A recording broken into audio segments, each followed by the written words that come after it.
Selamat mendengarkan podcast ini. Allah tidak mungkin gagal atas apa yang dirancang dan dikerjakannya. Ada beberapa ayat yang saya munculkan di sini, dan ayat-ayat ini memang sering muncul, saudaraku. Di Ayub pasal 42 ayat 2, Mazmur 33 ayat 10 sampai 11, dan lain sebagainya. Banyak orang tidak mengerti makna dan maksud ayat-ayat tersebut, tetapi mereka mengartikan atau menafsirkan secara sembarangan. Kesalahan tersebut membangun pengajaran dan doktrin yang tidak senafas dengan kebenaran Alkitab, sehingga sangat merugikan perkembangan iman Kristen yang telah menerimanya. Ayat-ayat yang memuat kalimat bahwa Allah tidak pernah gagal harus dipahami masing-masing ayat itu secara khusus dengan cerdas dan teliti, saudaraku. Jadi kita tidak boleh mengumpulkan ayat-ayat yang memuat kalimat bahwa Allah tidak pernah gagal, lalu membangun satu kesimpulan atau premis, satu asumsi. Masing-masing ayat itu harus dilihat secara khusus. Tidak boleh menghimpun ayat-ayat yang kalimatnya Allah tidak pernah gagal, lalu disimpulkan bahwa begini. Tidak boleh. Harus melihat ayat per ayat. Sebab masing-masing ayat itu belum tentu pengertiannya sama. Masing-masing memiliki kasus yang khusus. Faktanya memang telah ada penafsiran yang salah terhadap ayat-ayat tersebut, saudaraku, demi membela suatu doktrin, sehingga terjadi pemerkosaan teks, terjadi pemaksaan makna ayat yang sebenarnya tidak boleh dimengerti, dipahami, atau ditafsirkan demikian. Sangatlah keliru kalau ayat-ayat yang berbicara mengenai Allah tidak pernah gagal, rencana Allah tidak mungkin gagal, lalu diartikan secara membabi buta bahwa Allah memiliki rencana-rencana berdasarkan kedaulatannya yang tidak pernah gagal. Jadi sangatlah keliru kalau ayat-ayat yang berbicara mengenai rencana Allah yang tidak mungkin gagal secara membabi buta diartikan sama, bahwa Allah memiliki rencana berdasarkan kedaulatannya yang tidak pernah gagal. Dari pengertian tersebut kemudian dibangun premis, landasan berpikir bahwa Allah menentukan segala kejadian, Allah menentukan segala peristiwa yang berlangsung, seakan-akan Allah merancang semua keadaan yang dialami manusia dan melaksanakannya secara absolut, sehingga tidak ada yang tidak akan terjadi. Dengan demikian semua kejadian yang terjadi dalam kehidupan ini telah dinaskahkan oleh Allah dan berjalan sesuai skenarionya. Dari pengertian ini juga lahirlah premis, anggapan dasar bahwa keselamatan individu-individu tertentu telah ditetapkan oleh Allah, dan aspek lain Allah juga menentukan atau menetapkan mereka yang akan binasa. Dan jikalau Allah menetapkan siapa yang akan diselamatkan dan siapa yang tidak diselamatkan, maka Allah tidak pernah gagal dalam penetapan ini. Orang yang tidak berpikir dalam, hanya mengikut saja, pasti setuju. Pasti setuju. Dan selama ini memang tidak ada tulisan seperti ini, saudara. Tidak ada. Kalau ada, saya tidak tahu. Saya kira saya cukup banyak membaca buku, apalagi buku-buku doktrin ya, saudara. Dari muda saya sudah menemukan kasus ini. Dia tidak pernah gagal, dia tidak pernah gagal. Artinya bahwa Allah merancang suatu kejadian dan ini pasti berlangsung dan hasilnya pun juga sesuai dengan yang dinaskahkan, diskenariokan Tuhan. Itu kan pengertiannya. Orang terima saja kan, ya taunya begitu. Nanti berkembang lagi, Allah menetapkan siapa yang selamat, siapa yang tidak selamat, dan kalau Allah sudah menetapkan tidak pernah gagal juga. Orang juga terima saja. Tapi kita sekarang mulai menggugat. Jangan menumpuk ayat-ayat itu lalu membuat kesimpulan begitu. Ayat ini harus dilihat secara khusus. Ayat yang ini dilihat juga secara khusus. Semua juga memuat kalimat Allah tidak pernah gagal, rencananya tidak pernah gagal. Betul.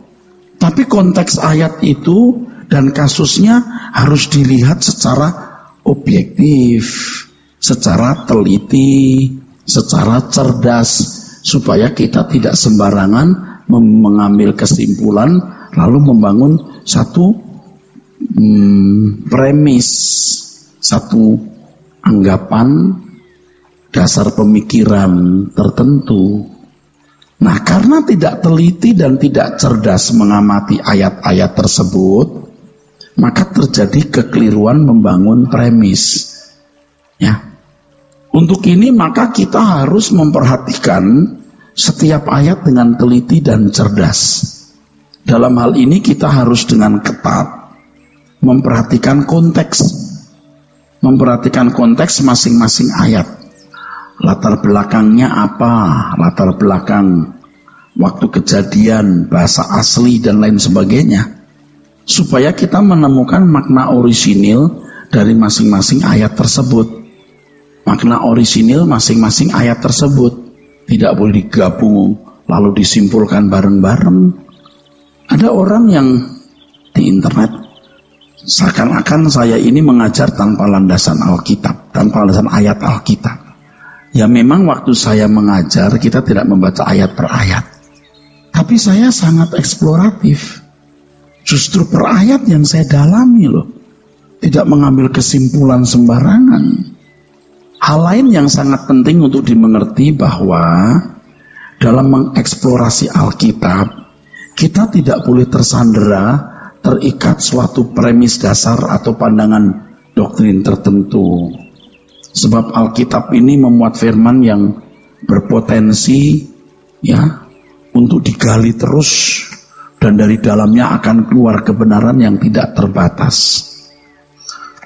Tuhan akan selalu membuka rahasia-rahasia kebenaran firman Tuhan yang up to date bagi umatnya di tengah-tengah persoalan hidup yang aktual, yang hangat atau sedang berlangsung hari ini. Keterikatan pada premis dasar tertentu membuat seseorang tidak mengembangkan diri dalam menggali Alkitab secara dinamis, progresif, dan objektif, saudara. Jadi kalau di dalam pikiran orang sudah ada kalimat Allah menentukan segala sesuatu, maka begitu membaca Alkitab dia tidak pernah gagal. Nah, artinya memang Allah menentukan semua peristiwa terjadi dan hasil akhirnya. Langsung saja, karena sudah punya premis dasar. Makanya tidak heran kalau ayat-ayat yang memuat kalimat Allah tidak pernah gagal digabung jadi satu, lalu disimpulkan bahwa Allah memiliki rencana. Rencananya pasti terlaksana. Hasil akhirnya pasti sesuai dengan apa yang dia rancang. Selesai. Nanti berkembang lagi. Allah menentukan siapa yang selamat, siapa yang binasa. Dan penentuan Allah ini mutlak. Pada akhirnya tidak pernah gagal. Yang selamat-selamat, yang binasa-binasa. Dan tidak berdaya orang-orang membantah itu. Tapi kita bantah sekarang. Di sini kita mulai mau bantah. Kita mau gugat. Nah, pelajaran ini jadi tidak mudah. Bapak Ibu mesti belajar dengan tekun. Oke. Kita mulai dengan Ayub pasal 42 ayat 2. Tertulis apa itu? Aku tahu bahwa engkau sanggup melakukan segala sesuatu dan tidak ada rencanamu yang gagal. Di dalam ayat ini terdapat di pasal terakhir kitab Ayub. Ayub pasal 42. Ayat tersebut bagian dari dialog antara Ayub dengan Tuhan. Setelah Ayub melewati suatu rangkaian pencobaan yang berat. Persoalan penting yang harus kita urai di sini adalah rencana apa yang dimaksud Ayub dalam pernyataannya itu. Aku tahu bahwa engkau sanggup melakukan segala sesuatu dan tidak ada rencanamu yang gagal. Jangan ngomongin Musa, jangan ngomongin Abraham, jangan ngomongin Yakub, ngomongin Ayub dulu. Apa yang dimaksud rencana di sini? Tentu rencana yang dimaksud Ayub adalah rencana Allah yang bertalian dengan pergumulan Ayub, bukan pergumulan manusia lain. Kepicikan banyak teolog demi suatu pandangan yang dipertahankan dan dibela. Mereka memungut ayat-ayat Alkitab sebagai dasar pandangannya tanpa melihat konteksnya. Seperti misalnya, ketika seorang teolog hendak menunjukkan bahwa keselamatan bukan karena perbuatan baik, ia mengambil Yesaya 64 ayat 6. Mereka menggeneralisir bahwa semua perbuatan baik seperti kain kotor, padahal yang dimaksud ayat itu adalah kebaikan orang Yahudi pada zaman Yesaya. Contoh lain, mereka mengambil ayat Kejadian 6 ayat 5. Ketika dilihat Tuhan bahwa kejahatan manusia besar di bumi dan bahwa segala kecenderungan hatinya selalu membuahkan kejahatan semata-mata. Catatan Alkitab untuk manusia zaman Nuh ini dikenakan oleh mereka dalam kehidupan semua manusia, bahwa semua manusia kecenderungan hatinya jahat semata-mata. Bahkan Nuh sendiri tidak diperhitungkan.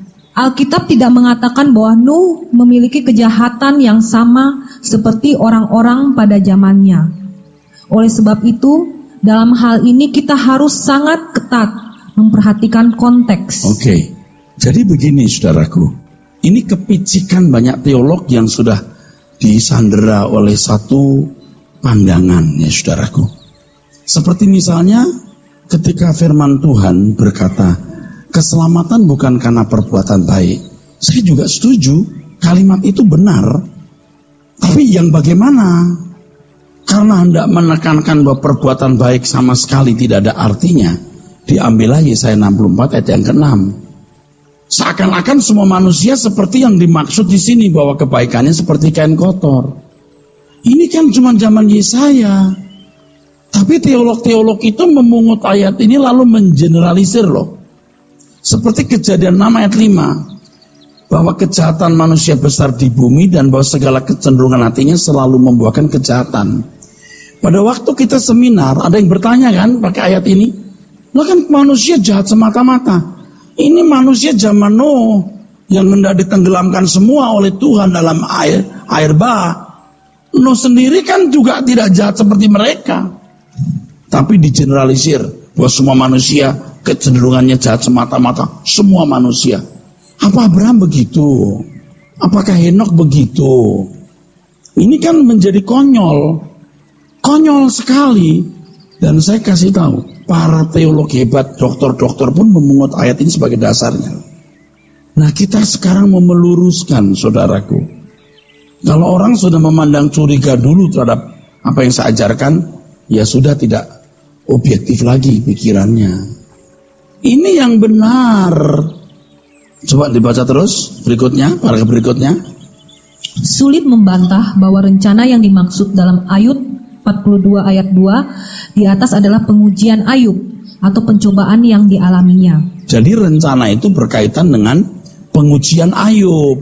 Terus dari sejak kitab Ayub pasal 1 ditunjukkan bagaimana Allah mengizinkan iblis mencobai Ayub.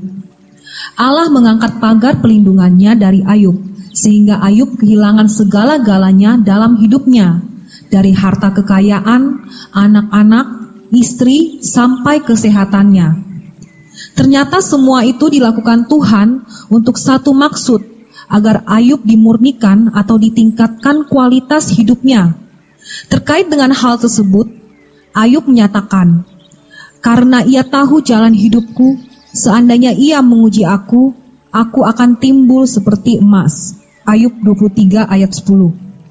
Ini satu hal yang benar-benar mengejutkan. Allah mengangkat pagar perlindungannya dan mengizinkan malapetaka musibah masuk dalam hidup Ayub.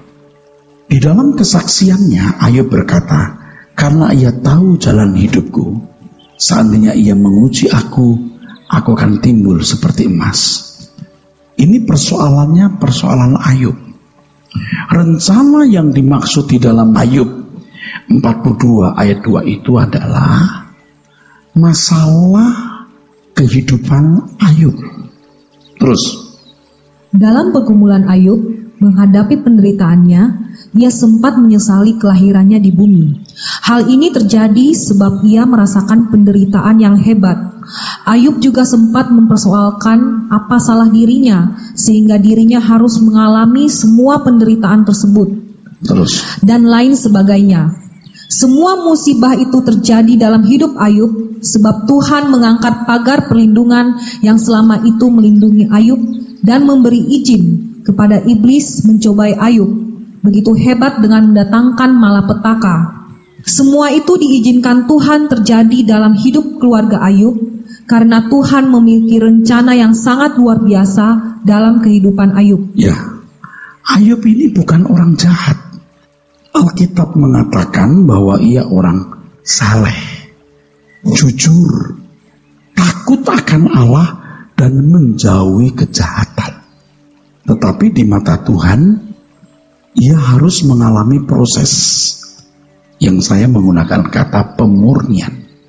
Kalau kita memperhatikan kehidupan Ayub, sulit kita menemukan cacat atau celahnya. Makanya Alkitab pun berkata, ia orang saleh, jujur, takut akan Allah, dan menjauhi kejahatan. Ayub pun juga senantiasa menguduskan anak-anaknya. Setiap usai anak-anaknya mengadakan pesta. Dari satu keluarga, anak nomor 1, nanti anak nomor 2, nanti anak nomor 3. Terus bisa pesta setiap hari atau setiap beberapa hari sekali itu, saudaraku. Dan Ayub menguduskan mereka dengan kurban bakaran.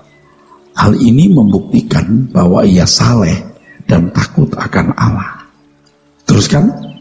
Kelihatannya hidup Ayub dan keluarganya baik.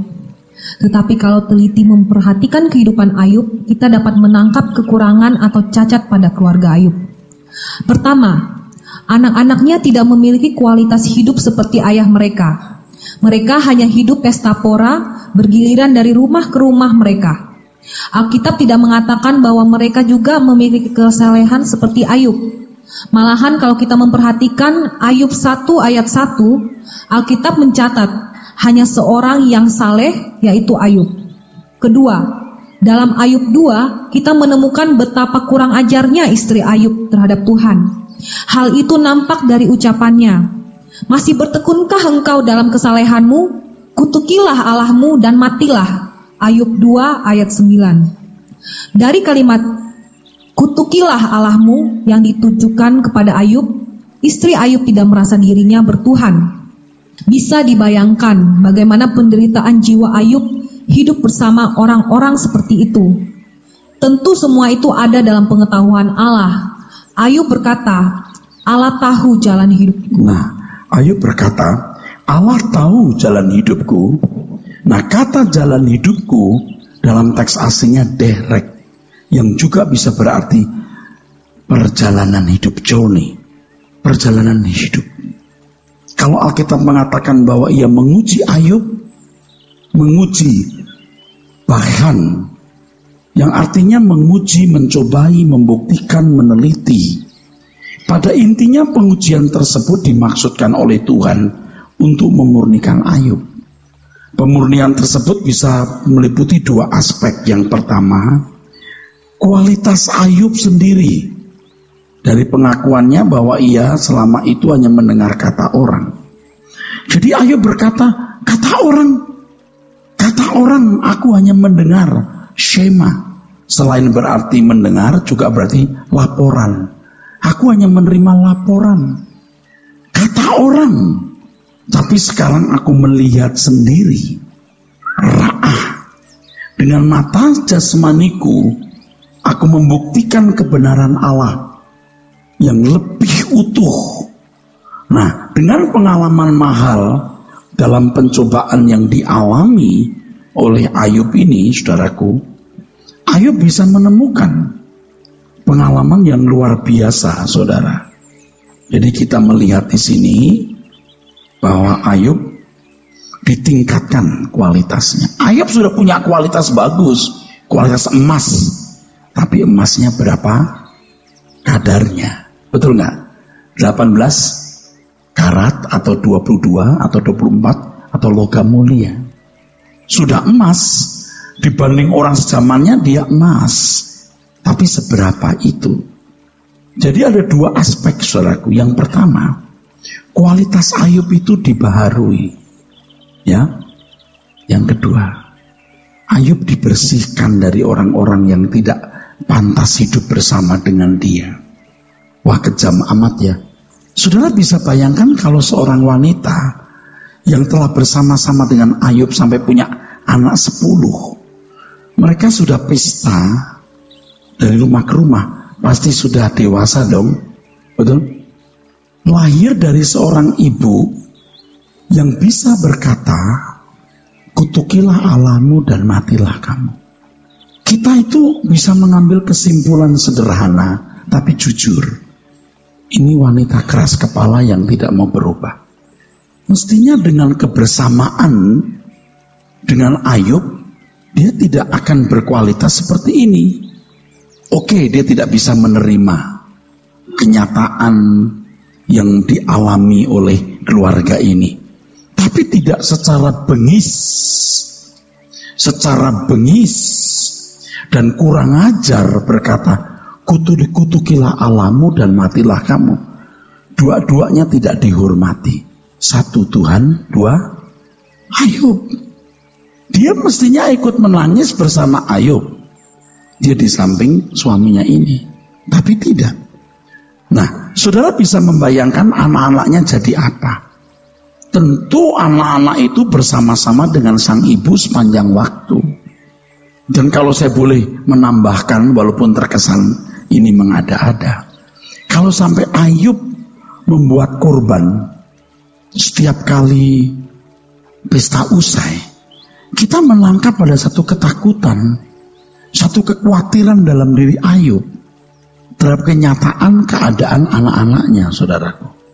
Semua logis kok, tidak saya buat-buat, saudaraku. Kesalehan Ayub itu bisa membawa berkat. Berkatnya adalah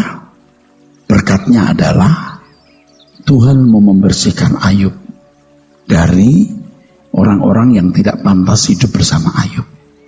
Nanti Tuhan pulihkan hidup Ayub. Dulu saya ditanya orang, jawabnya bingung.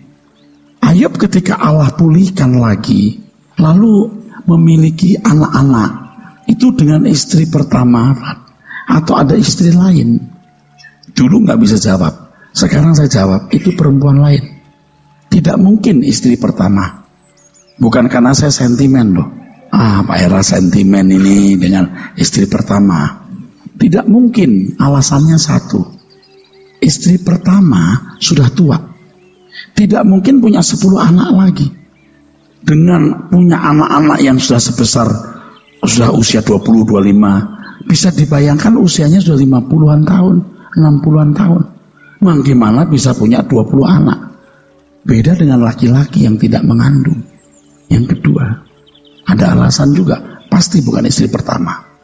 Istri kedua ini punya anak cantik-cantik. Kalau istri pertama dulu cantik, anaknya pasti cantik-cantik juga. Jadi gen dari istri kedua lebih baik. Sebab anak-anaknya sampai famous, kondang, terkenal di seluruh negeri. Ini pasti kecantikannya di luar umum. Dan ajaibnya tiga-tiganya cantik. Kalau satu cantik, dua tidak, mungkin ya tiga-tiganya tidak ada yang lebih cantik dari anak-anak Ayub.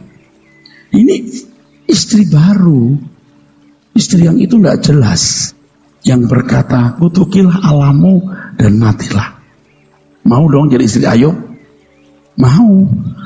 Karena Ayub, ya orang saleh ini, kekayaannya dilipat gandakan 2 kali lipat tuh setelah ini. Orang saleh itu, bayangkan ya saudara, berhidup bersama orang-orang yang tidak salah,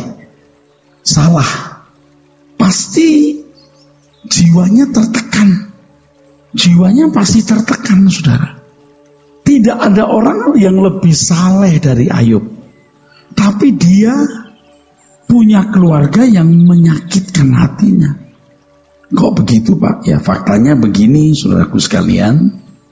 Dan ini kan zaman perjanjian lama. Jadi Bapak Ibu, niat iblis menjatuhkan Ayub dipakai Tuhan untuk kebaikan Ayub.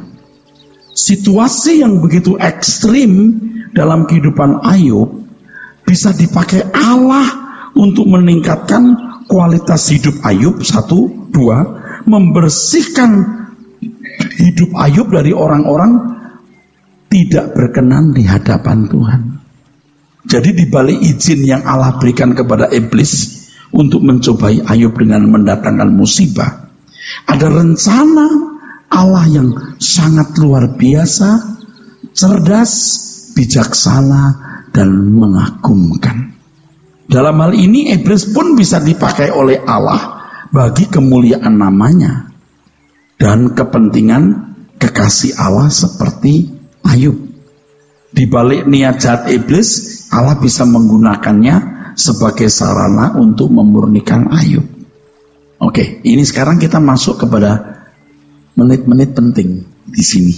Oke, setelah melewati pengalaman yang sangat ekstrim, barulah Ayub menyadari betapa hebat Allahnya.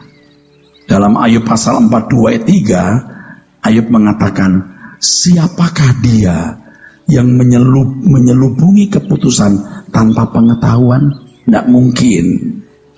Jadi ketika Tuhan berkata, oke, kunyo, iblis maksudnya, opo-opo hidup Ayub, ini luar biasa.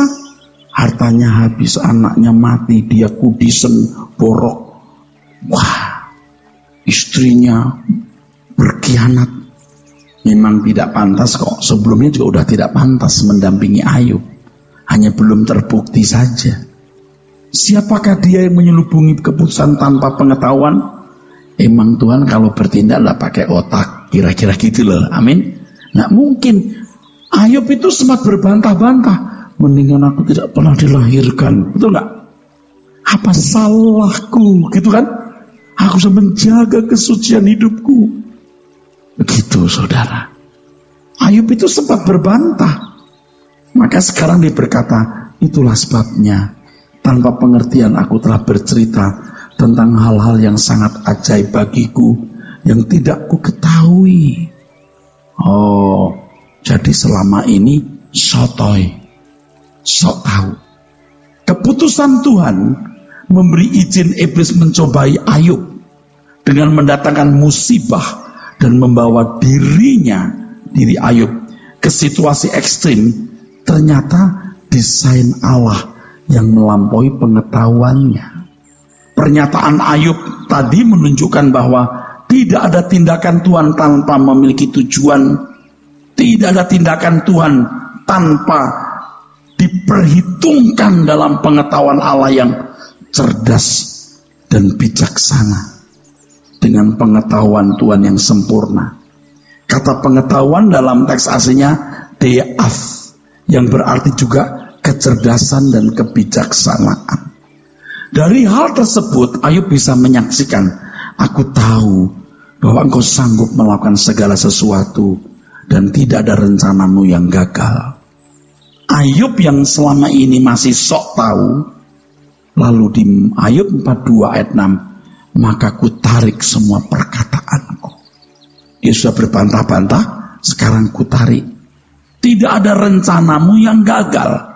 Kata rencana di sini mesimah, yang selain berarti purpose, maksud, juga berarti thought, pikiran. Di dalam terjemahan bahasa Inggris ada yang menerjemahkan pikiran.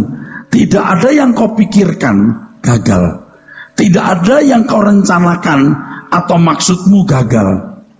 Sedangkan gagal di situ artinya dalam teks aslinya batsar, yang artinya menahan, menutup, tidak bisa dimasuki atau diakses. Kalau dikatakan tidak akan gagal artinya pasti Allah melaksanakan. Tidak ada yang menahan, sebab Allah memiliki banyak akses. Itu maksudnya. Ini gak mengada-ada. Lihat sendiri kamus bahasa Ibrani. Jadi kalau Allah sudah memikirkan sesuatu, jadi ketika Ayub berbuat saleh, Allah melihat, ini mesti disempurnakan kualitasnya. Kok begitu anak-anaknya? Buset bininya. Mesti disingkirkan. Gimana aksesnya?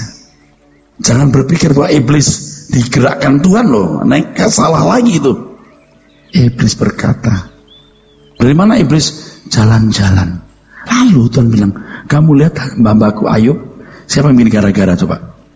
Tidak ada yang kau pikirkan, tidak ada aksesnya. Karena dia cerdas. Makanya nanti berikutnya, nggak ada yang gagal. Karena kau bijaksana dan cerdas. Kalau diartikan Allah menentukan segala sesuatu yang dirancang pasti terlaksana hasilnya sesuai rancangan, drama. Makanya orang harus mengerti ayat ini. Makanya kita bedah setiap ayat. Jangan berpikir, wah itu Erasus punya kesimpulan gak pakai ayat. Terbalik, justru saya detail melihat per ayat. Justru kalian itu mengumpulkan ayat lalu membuat kesimpulan. Oh, enggak bener. Lalu gini, dari mana kamu?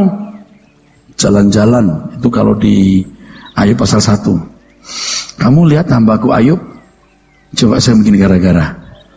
Kenapa enggak kamu lihat Kasiman? Kamu lihat enggak Rudi? Enggak, Ayub. Iya sih Tuhan. Tuhan berkati. Kamu hambaku Ayub saleh kan? Tuhan itu cerdas. Iblis kalah cerdas di sini. Anda itu kagum, saya aja kagum. Saya menulis ini sambil gini. Aduh Tuhan, air mata kita bisa mengembang. You very smart. You are very smart Lord. Ayub itu nggak ngerti, ngajak berantem sama Tuhan. Terkutuklah malam di mana engkau dilahirkan. Salahku apa sih? Nggak salah. Jangan mengutuki hari lahirmu. Justru aku mau kasih kamu reward. Meningkatkan kualitasmu dan membersihkan orang-orang yang membuat kamu tidak bahagia. Tapi gimana sampai ke situ? Tidak ada rancanganmu yang gagal. Yang your thought. Dalam bahasa Inggris ada yang terjemahkan thought. Yang kau pikirkan. Hebat bener. Makanya Tuhan banyak akses karena cerdas. Misyamah. Cerdas. Deaf. Itu hebat banget maksudnya. Hambaku Ayub gimana? Nah mulailah itu. Habis Tuhan memberkati dia memagari. Oke, ku cabut pagarnya. Ngeri gak saudara? Tapi Tuhan punya akses untuk merubah dia. Belum selesai. Kita teruskan. Ini akan jadi legend. Kebenaran akan jadi legend ini. Saya kira belum pernah orang mengupas ini. Bukan membela diri, ini luar biasa. Nanti kalau saya punya waktu lebih banyak, saya kupas bahasa aslinya, lebih dahsyat. Kalau dikatakan tidak akan gagal, artinya pasti Allah melaksanakan. Tidak ada yang menahan, sebab Allah memiliki banyak akses. Dia tahu jalan hidupku. Kalau dia menguji aku, akan timbul seperti emas. Itu di pasal 23, saudaraku. Di awal-awalnya ya dia ngamuk-ngamuk melulu, betul nggak? Tapi makin terus ke belakang dia makin menyadari. Sampai titik akhirnya, ku cabut perkataanku. Hanya dari kata orang. Ternyata dari kata orang itu tidaklah menjawab apa yang seharusnya dipahami. Harus bertemu langsung. Dipenuhinya rencana Allah. Tidak terlepas dari respon positif Ayub dalam menghadapi pencobaan yang begitu hebat. Ternyata Ayub teruji dan muncul seperti emas. Hal inilah yang melayakkan Ayub menerima berkat yang berkelimpahan lebih dari yang pernah diperolehnya. Nah, pelajaran rohani utama yang dapat dipetik bukan terletak pada kelimpahan berkat jasmani Ayub yang 2 kali lipat ganda itu, tetapi kesetiaannya. Kita memperoleh, saudaraku sekalian, pelajaran rohani bahwa dipenuhinya rencana Allah tidak terlepas dari respon dan tanggung jawab manusia. Nah, nanti dalam konteks kita akan berkata begini, hanya oleh kasih karunia-Mu Tuhan, aku ada sebagaimana aku ada. Tetapi di balik ini, yang ngomong Paulus ya, di balik ini Paulus membayar harganya. Jadi ketika Ayub, tidak ada rencana-Mu yang gagal, dia mengatakan itu, dia sendiri memenuhi bagiannya. Bahkan bukan manusia jadi boneka lalu semua berlangsung sesuai dengan naskahnya. Nah, orang-orang yang keliru mengartikan ayat ini bahwa Allah itu membuat penentuan di luar respon atau reaksi manusia. Jadi respon manusia sama sekali tidak diperhitungkan. Saudara mengerti maksudnya? Makanya saudara, kebenaran itu tidak cukup ditulis di atas kertas. Tahu nggak ciri-ciri orang yang menganggap atau memandang bahwa kebenaran cukup ditulis di atas kertas? Ngajak debat, ayo debat yuk gitu. Sebab dia akan adu debat dengan kalimat. Saya mau mengajak saudara untuk bukan hanya mengenal Allah dari PA ini, temui Tuhan. Kalau Tuhan hidup, you harus bersentuhan. Kalau Anda percaya itu listrik ada arusnya, you harus menyentuh sampai ke setrum. Kalau Anda nggak pernah ke setrum, jangan ngomong lah, capek ngurusin orang yang nggak pernah ke setrum. Betul nggak? Kalau tukang listrik pasti pernah ke setrum. Dia tahu ada setrum di sini dan bagaimana mengelola setrum itu dengan benar. Sama. Kalau kita debat tertulis, debat, kan ada orang yang suka debat, ayo kita debat, bikin debat terbuka. Orang-orang yang gak dewasa. Saya sendiri juga mempertanyakan, Tuhan doktrinku benar gak nih? Dengan mengatakan begini, aku kurang terhormat, tidak terhormatkah terhadap-Mu? Soal Allah ditunggalkan, saya persoalkan terus. Tuhan bagaimana Yudas? Saya persoalkan. Jadi kalau cuma ngadepin orang-orang yang mau di atas kertas, capek. Kayak Pak Eres paling bener. Oh, biar Tuhan yang tahu yang bener tuh siapa, bukan kompetisi. Kita mah bukan soal gua bener lu salah, nggak ada artinya. Oh, kalau begitu aku salah kau bener, nggak ada artinya. Yang berarti waktu kita bertemu Tuhan, Tuhan berkata, aku berkenan. Itu yang berarti. Tapi jangan kemudian karena kita bergumul dengan Tuhan lalu kita tidak belajar sungguh-sungguh. Sebenarnya kata-kata dalam bahasa Ibrani tadi itu dijelaskan panjang lebar. Tapi kan jemaat mabok. Saya ambil yang penting-penting saja, saya simpulkan. Jangan bilang menang sendiri Pak Eras. You pakai nurani. Kalau otak you nggak nyambung, you pakai nurani. Kira-kira orang ini bener nggak? Yang kedua, you tanya sama Tuhan, ajarnya bener nggak? Kalau nggak bener gimana? You cari orang yang you kepadanya you nggak ragu-ragu. Kalau ini nggak bener gimana? Ini nggak bener gimana? You belajar monyet sono deh sekaligus. Siapa yang sempurna sih? Tapi kalau sudah saya gali sedalam ini, dan kalau kamu, ini orang-orang tertentu, banyak baca buku, kamu baru bisa bedakan. Kamu belum membaca banyak buku, belum mengcompare. Kamu cuma dengar 2-3 orang, lalu you belum banyak baca buku.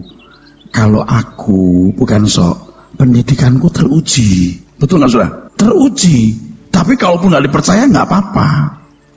Nah, saya ngomong gini maksudnya sebenarnya bahasa Ibrani ini memuat hal yang luar biasa. Saya sih lebih cenderung mengatakan begini. Apa yang dia pikirkan tidak mungkin tidak dilaksanakan. Itu tidak gagalnya itu tidak dilaksanakan. Itu maksudnya. Apa yang dia rancang tidak mungkin tidak ada akses untuk melaksanakan. Soal hasil akhirnya apa? Manusia, reaksi manusia yang ikut mengambil bagian. Sebenarnya artinya kalau menurut saya begitu. Ya jangan ada berkata, mentang-mentang Pak Eras anti penetapan. Oh enggak. Logikanya begitu. Oh ternyata engkau sampai di sini ya Tuhan. Aduh, di luar pengetahuanku. Nah setelah dia dipulihkan, dia baru tahu, oh aku dimurnikan. Setelah dia punya anak-anak cantik, istri takut akan Tuhan, baru dia menemukan surga. Surga di bumi itu kan zaman dulu belum tahu langit baru bumi baru dong, saudara. Taunya berkat jasmani dong. Jadi kalau Ayub bisa berkata, dia tidak pernah gagal. Artinya seandainya diartikan akhirnya tujuan Allah tercapai, seandainya diartikan begitu, peran manusia pun tidak bisa diabaikan. Amin.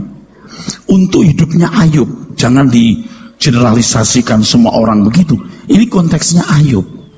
Sama seperti kita hari ini, aku seperti ini, diberkati, aku mengenal kebenaran hanya karena kasih karunia. Aku ada sebagaimana ada karena kasih karunia.